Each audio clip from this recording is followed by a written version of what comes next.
hi, hello, how are you? I'm Kia, and today we're going to be doing an unhaul video.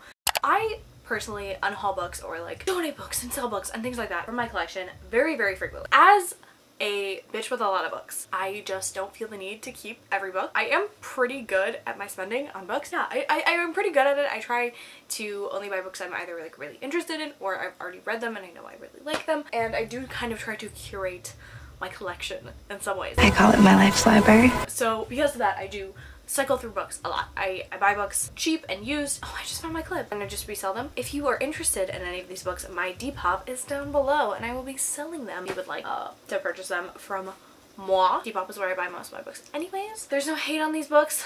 I will go through why I'm getting rid of them for, you know, for a bunch of reasons. First book here, I have The Iron Trial by Holly Black and Cassandra Clare. This is the first book in the Magisterium series. On the cover, I should have known that. This is a book I read a while ago. It's a middle grade. I give it like 3 stars. I don't feel the need to continue with the series or own this book anymore, I guess. Yeah, I don't think I'm gonna continue. That's the same with most of these books because actually, I want to say all of them I've actually read, which is quite astounding. Anyway, then I have Cinderella is Dead. I again picked this up, I believe, on Depop, but I read it, I enjoyed it. It wasn't my favorite thing in the world, and I'm going to pass it on. Then I have Wilder Girls. I actually think I gave this 4 out of 5 stars, but it's just not really a book that sticks with me. In some ways, I mean, I do remember like the plot and everything like that. I don't know, it's not one I think I would reread or anything like that, and one I don't really need to hold on to. So then I have The Looking Glass. Again, I purchased this on Depop. I enjoyed it. I put the dust jacket on upside down apparently. I enjoyed it, liked it, had a good time, just not going to hold on to it. Then I have Furthermore by Tahara Mafi. This was when I was in a phase of like loving sprayed edges and trying to do them myself. Unfortunately, the paint I used made it crispy. Disgusting! So, I mean, it's still readable. Trust me, I have separated all the pages. Not great, so I'm gonna donate it. You can read it, like, it's fine, but It is so bad, I want to give you a 0, but that's not possible. So I give you a 1. I have a couple books like this. I don't know why I defaced books at one point, but anyhow. Teen Angst Na by Niven. I really like Niven. I really like it. It's kind of a funny story, so I picked up this one. It was good. I don't need it. So then I have Phantom Limbs. I read this over the summer, I think. Hated it, so nope.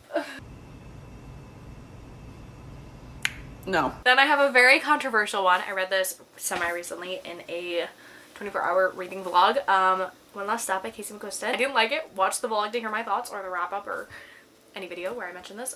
More like One Last Flop. I'm gonna keep saying it because I think it's really funny. I did not get the hype on this. I really just didn't enjoy it at all, so it's going. Sorry. I have Faker by Sarah Smith. I have another one. And Simmer Down. These both were like 3-star romances that I enjoyed while I read them, but I'm not gonna hold on to. I have Pages and Co. The Book Wanderers is a book I really thought I was gonna enjoy, and then I didn't really enjoy it. Again, 3 stars, so I'm just gonna get rid of it. 3 stars is by no means like a bad rating.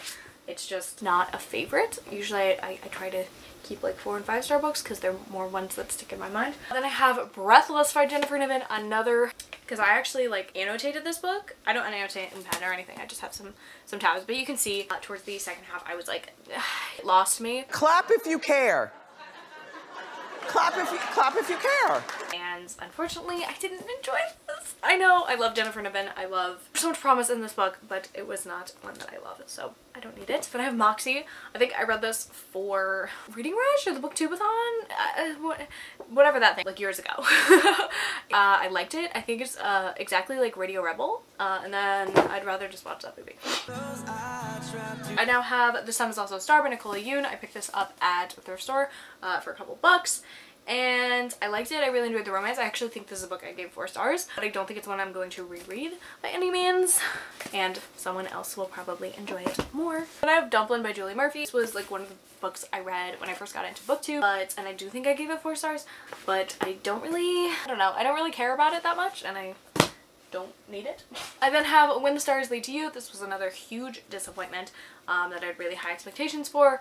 And The Bees, this was actually from a canceled video, and it was canceled because I DNF'd it and then the other books and also did the other books in the video. But this is like super weird, and I was reading it and I got, you know, some of the way through it and I don't want to do it. We have a DNF in here. Then I have The Unadoptables. This was a book I read for like a beautiful covers, like because it's gorgeous. I'm half tempted to keep it for the cover. Sachet away. Are you sure? Like, look at that. That's so flippin' pretty. I mean, it was a good book. I enjoyed it, but I guess I didn't enjoy it enough that it is staying. So. Then lastly, I have Starfish. This is one I read again recently. This is a book called In Verse, and it is about the middle grade, and I enjoyed it, but I think my biggest thing was like, it's told in verse, but it really doesn't need to be. This was a great book. Like, it talked about some really important things, but it wasn't a book that I need. Also, like, a lot of people would probably love this book, and hopefully young girls and kids will get to read it and have it. So those are the books that I am unhauling, getting rid of right now. I believe it's like 20 books. I also have like a bunch of other books that I'm getting rid of. They're from a while ago. Like I said, most of these books will be on my Depop if you would like to purchase them, I guess. Obviously, my opinions are my own. Like, none of these books were actually like that bad. Like, only a couple of them were like absolute flops, and I gave them like 2 stars. Most of them were like just 3-star books or ones that didn't stand out to me, and because I have limited shelf space, I decided to unhaul. I hope I didn't hurt your hearts in this video, and I hope you enjoyed it. Let me know, you know, if this video inspired you to maybe Marie Kondo your life a little bit. I'm by no means Marie Kondo, but yes, I hope you enjoyed this video. Be sure to like and subscribe to all the things, and I will see you in my next video. Bye!